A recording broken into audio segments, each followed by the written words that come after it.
คนเบอร์ก็ได้300 คนกดไลค์กดแชร์ออกไปเด้อพี่น้องเด้อมาป่านนี้นะมาเด้อจ้ามาเด้อจ้าเกียมตัวเด้อเกียมตัวเด้อเอ๊ะเอ๊ะเอ๊ะเอ๊ะเอ๊ะเอ๊ะแกะเลยแกะเลยแกะเลยเออเออเออเออ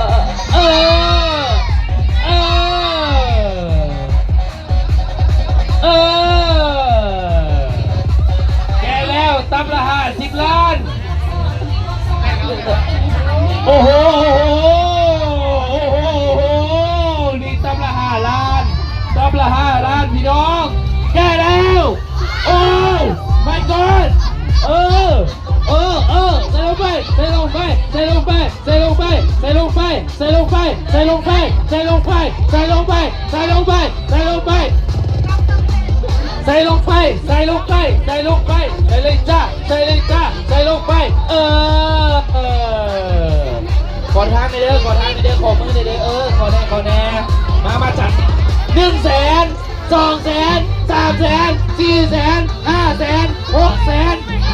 700,000 800,000 900,000เดี๋ยว100,000 200,000 300,000 400,000 500,000 600,000 800,000 900,000 1 ล้านโอ้แท้ใส่เลยแหกเลยอย่าว่ามัวจัดอย่าว่ามัวมีสติลูกอย่าเมาเก็บเงินได้คนละ2 ใบเดี๋ยวแพ็คแล้วไอ้บอยจะให้ซื้อเลยทันทีโอเคเนาะมาเรื่อยดู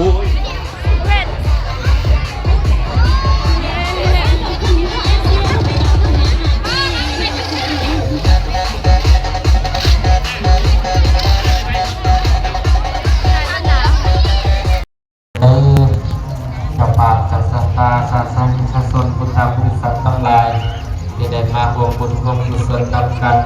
และก็มีศรัทธาในองค์50 ปันติสาธุและก็มีศรัทธาในองค์บุญนิมีปัจจัยอยู่50 ปันติบางคนตูมีปัจจัยอยู่20 ปันติอันนี้คือพระธาตุอิงหังเด้อที่เนาะพี่น้องเนาะอันนี้คือแบบเป็นจัดงานขึ้นมาทุกปีเนาะอันนี้ก็เป็นบ่อนแหล่งท่องเที่ยวทางวัฒนธรรมเฮาคือกันโอ้ยย่าคุณพระธรรมส่วนปกครองคุณพระสงฆ์คุณของรักษา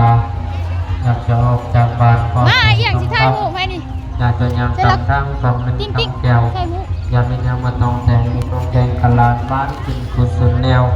ปัตตนาเอาแก้วบางคนเดปานอย่าได้ยังมาคนเดียวที่อยู่นี่กดกระเจ้าจิตเป็นเดชเจ้าสัพพัญญูในใจแม่นว่าสัพพะเมหอกคำพิวปมโพติจับบางคำเฮปัจจัย100,000เก่งมาก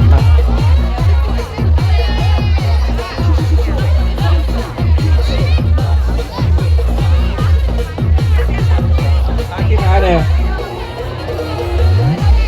นี่ไผ่มาหานี่อุดหนุนแล้วได้เท่าใด100,000เงินมาอุดหนุนน้ำหอมกับสบู่ซอยเด้อขอบใจหลายๆเด้อและก็อย่าลืมเด้อไปอุดหนุนเพิ่นแน่เนาะเพิ่นก็มีสบู่น้องม่วงและก็มี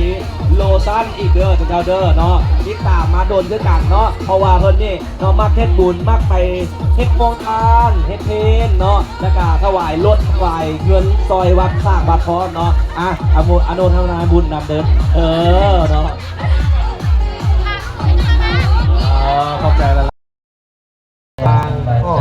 ของเขาจะพูดเห็นเลยจนนั้นมืดตื้ออยู่นะครับแล้วขอบใจไปหลายๆเด้อขอบคุณนับเจ้าศรัทธาบุญครับบุญสู้ดีมีแห้งเด้อสุขกายสบายใจทุกวันเดินเรื่อยทุกวันนะสุขะพละบัดเดินเด้อดีมีแห้งกายสบายใจแล้วก็ปัจจัยโยนาบางทีแล้วก็ในด้านบางเรื่องสวาของตัวสิบางทีมีคำพันบางเรื่องสวาสิบางทีในทางเป็นไปผู้ดองสิบางทีมี เอาไปฝาก FC ก่อนทาง Facebook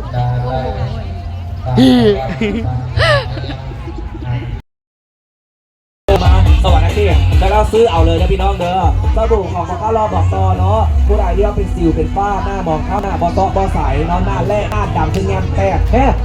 อย่างก็โอ้ยลงแค่เสียงในหัวหน้าแร่หน้าดำหน้าบอตบอใสเอาสบู่ของข้าวรอไปใช้เด้อหน้าซอหน้าใสแห้ง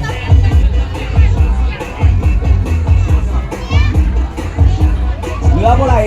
ดเนาะหน้าดำเนาะหน้าดำหำดำใจดำก็ซื้อสบู่ไปใช้เด้อ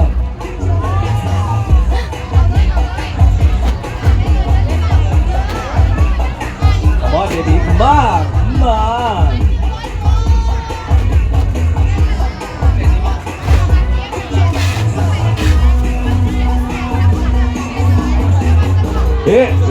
ผู้ใดอยู่สวรรค์เนาะมาแลกยูบูธได้เลยเด้อ